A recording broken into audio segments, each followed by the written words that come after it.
लगता है। तो लद्दाख ठंडा आप मानते हैं, मगर मैं ये कहता हूँ कि मैं सर्दियों में दिल्ली जब भी आता हूँ तो मुझे ठंड लगती है लद्दाख से जब आता हूँ, क्योंकि ज़रा सा विज्ञान का प्रयोग किया और अंदर 15 से 20 है। दिल्ली में बाहर 7 है तो अंदर भी 7 है, तो ऐसे में तो ठिठुरते हैं लोग। मेरे कमरे में इतनी सर्दी कभी नहीं होती है लद्दाख में। तो ये सब हम सुलझाने लगे, ये समस्याएं कि लोगों की सर्दी की समस्या कैसे सुलझाएं ताकि वो लकड़ी तेल जला जला के अपनी सेहत भी खराब करें और प्रदूषण इतना कि सारे जीव जंतु परेशान हो जाएं। उसके बाद हम पानी के समस्याएं सुलझाने लगे बच्चों के साथ मिलके कि पानी कैसे, अब जब ग्लेशियर्स हमारे पिघल रहे हैं तो पानी की कमी हो रही है, खासकर वसंत ऋतु में। तो सर्दियों के पानी को कैसे जमा के रखें ताकि वसंत में जाके वो पिघले, यानी कि कृत्रिम ग्लेशियर्स। जो नैसर्गिक हैं, नेचुरल हैं, वो तो आपकी दुआ से, आपके जिंदगी के कारण दिल्ली और न्यूयॉर्क के क्लाइमेट चेंज इतना हो रहा है कि हमारे ग्लेशियर्स चले जा रहे हैं। मगर हम कैसे खुद अपने स्तर पे कुछ करें, तो उस तरह से हम पानी की समस्याएं सुलझाने लगे।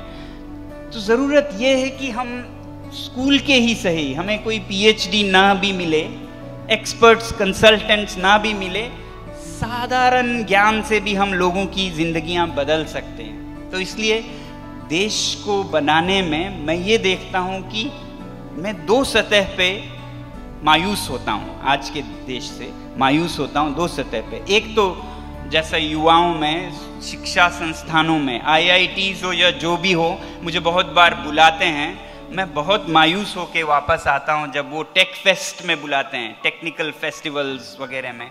वहाँ मैं जाके क्या देखता हूँ, वो रोबोट्स को लड़वा रहे हैं, रोबो वॉर्स। हम देखिए, हमने रोबो वॉर्स कराया है, ये हुआ है, वो हुआ है, हमारा एक्सपर्टीज टेक्निकल ये देखिए। कहीं जाता हूँ तो वो ड्रोन रेस करा रहे हैं, ड्रोन्स के रेसिंग और रोबोट्स के जंग लड़वाना। यही समस्याएं रह गई हैं क्या भारत के गाँव के गरीबों की? हाँ, बहुत मायूस होता हूँ कि सारे जो क्रीम ऑफ द कंट्री जिसे कहते हैं वो लगे हुए हैं ड्रोन्स के रेस और रोबोट्स के वॉर में। ये तो उनका काम है जो अय्याशी कर सकते हैं शायद न्यूयॉर्क और लंदन में, जिन्होंने 100 साल से अपने पानी की, खेती की समस्याएं हल कर लिए हैं एक स्तर पर। अब वो ड्रोन्स लड़वा सकते हैं और हम नकल करने लग गए उनकी और अपने देश में, जबकि हमारे देश में शौचालय नहीं चल रहे हैं, पानी नहीं चल रहा है, खेती में कहाँ से ये फर्टिलाइजर्स आए, किसान वो नहीं समझ पा रहे हैं और ख़ुदकशियाँ कर रहे हैं और हम रोबोट्स लड़वा रहे हैं। तो बहुत ज़रूरत है ऐसे तकनीकों की, ऐसे विज्ञान की जो लोगों की समस्याएं सुलझाएं और उस तरह से लोगों को खुशहाल करे, साधारण विज्ञान और तकनीक से। एक सतह पर तो मैं ये चाहता हूँ।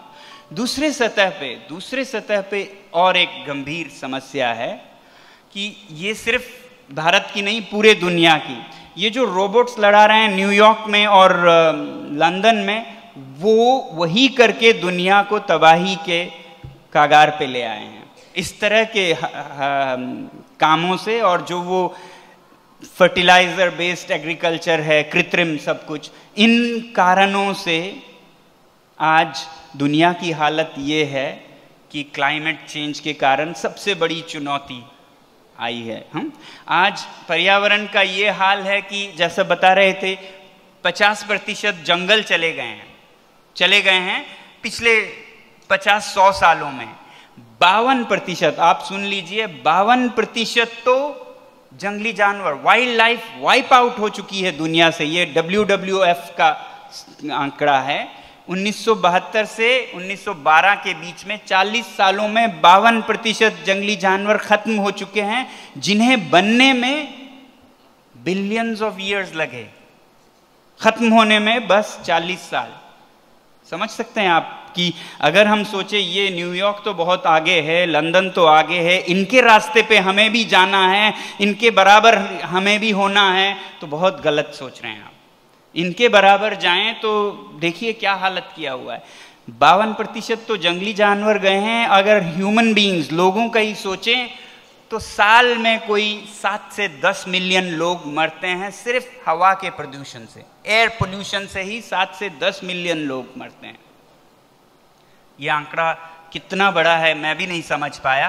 बाद में पता चला कि अगर महायुद्धों को देखें, दोनों महायुद्धों को, तो 10 साल में कोई 100 मिलियन लोग मरे।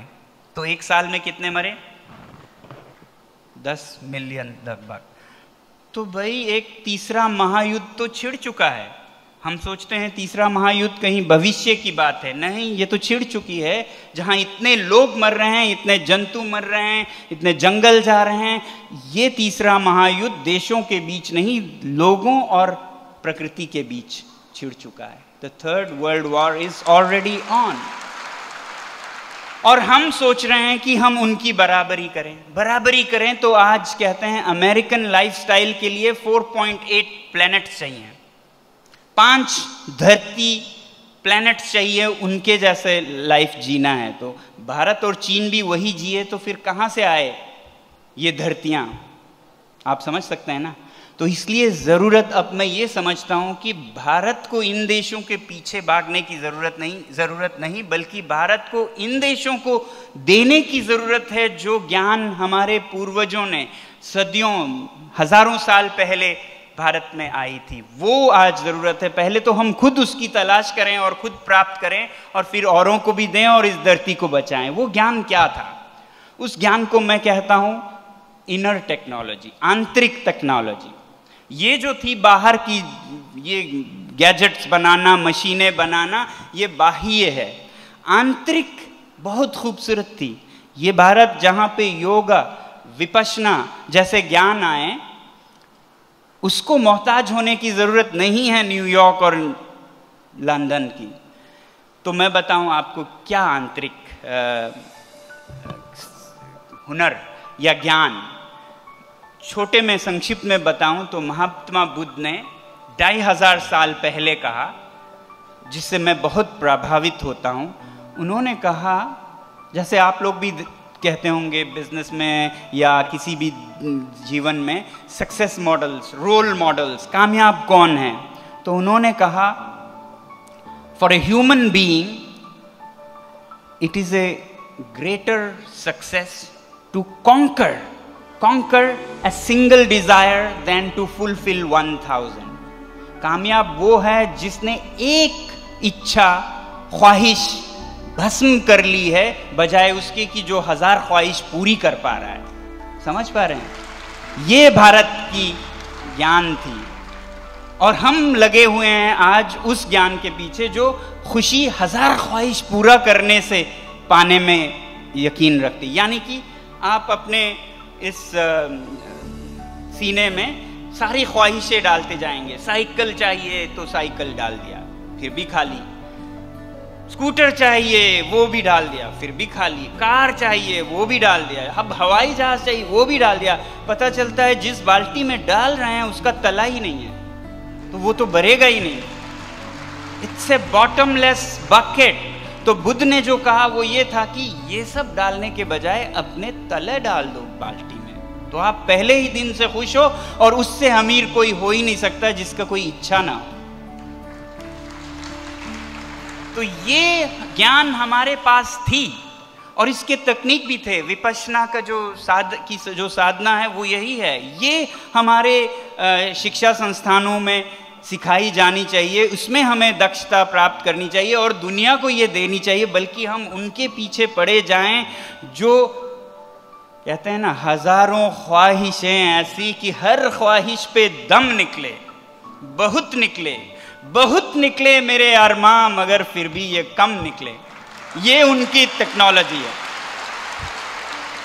ये तो कम ही निकलते रहेंगे, कभी पूरे नहीं होंगे, क्योंकि आपके बकेट में बॉटम नहीं है। बॉटम लगाने की जो तकनीक भारत में आई है उसे आज देने की जरूरत है। अब मैं ये कहूँ तो लोग समझते नहीं, ये क्या बुद्ध की, वेद की, योग की बातें कर रहे हो, ये तो मॉडर्न ज़माना है। तो मैं कहता हूँ आप लोग ना अपने मॉडर्न इकोनॉमिक्स को भी फॉलो नहीं करते हो। और तो छोड़ो, बुद्ध और वेदा को तो छोड़िए, आप मॉडर्न इकोनॉमिक्स को भी तो फॉलो नहीं कर पा रहे हो। तो मैंने तो क्या सीखा मॉडर्न इकोनॉमिक्स में, आपके इंजीनियरिंग पढ़ते हुए मैंने सीखा the law of diminishing returns. Law of diminishing returns आप लोगों ने सुना होगा या ज़रूर देखिए। वो कहता है, कितना खूबसूरत है, वो कहते हैं कि आप जब पहला जूता लेते हैं तो आपको संतुष्टि 100% मिलती है, दूसरा लेते हैं तो कम मिलता है, तीसरा लेते हैं तो और कम, चौथा, पांचवा, छठा जब जूता जोड़ा आप लेते हैं तो वो तो पता भी नहीं चलता है। और 21वां जूता हम जब खरीदते हैं, जैसा खरीदते हैं आज के लोग, और उसमें अपनी कामयाबी समझते हैं, तो 21वें जूते में तो आपको सेटिस्फेक्शन मिलता ही नहीं है, फिर भी आप खरीदते हैं 2 दिन पहनने के लिए। मगर अगर आप यही 21वां जूता जोड़ा किसी ऐसे आदमी को दें जिसके लिए ये पहला जोड़ा होगा, तो संतुष्टि 100% होगी। तो 22वां दीजिए, 23वां दीजिए, 1000वां दीजिए, 1000 गुना 100% संतुष्टि मिल सकता है। ये क्यों नहीं समझ पाते हो?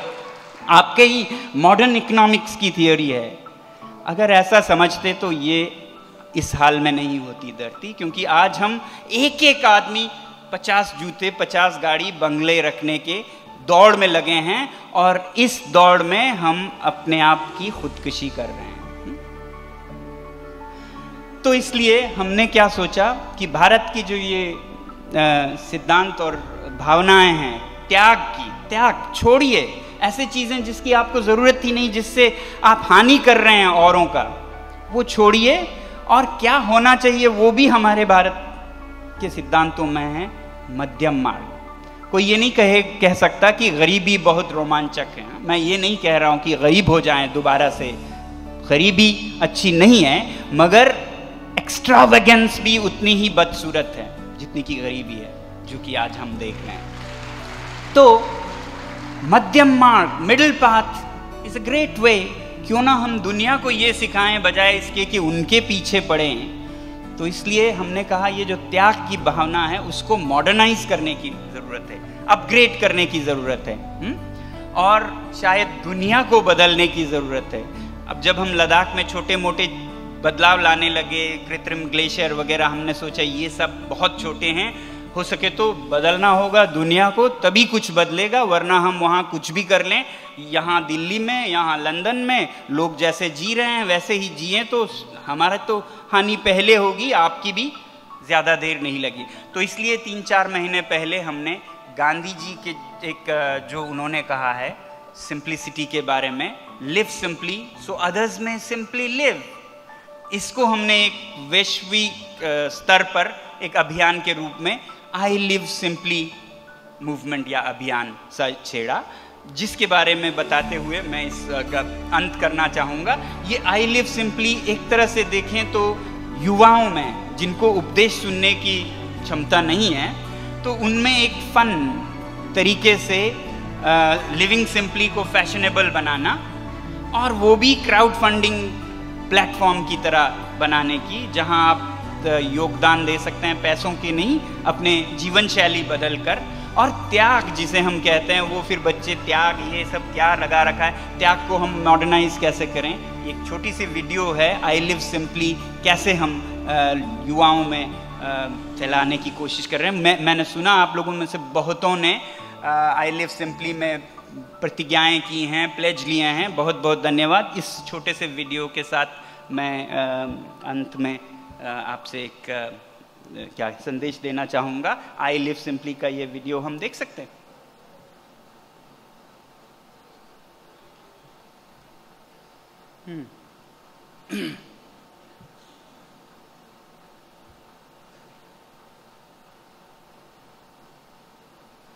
तो इसके बारे में मैं तब तक थोड़ा बताऊं आपको। आपने क्राउड फंडिंग अगर सुना हो तो ये एक तरह का ये कैंपेन होता है जिसमें आप किसी लक्ष्य को प्राप्त करने में सारे लोगों का इंटरनेट के माध्यम से योगदान मांगते हैं। ज़्यादातर योगदान पैसे में मांगा जाता है, कोई भी चीज़ जो समाज के लिए हो या अपने लिए हो या आपके बिजनेस के लिए हो, उसके लिए धन इकट्ठा करने में। तो इसमें क्राउड फंडिंग है मगर बहुत ही अलग का, पैसे का कोई लेना देना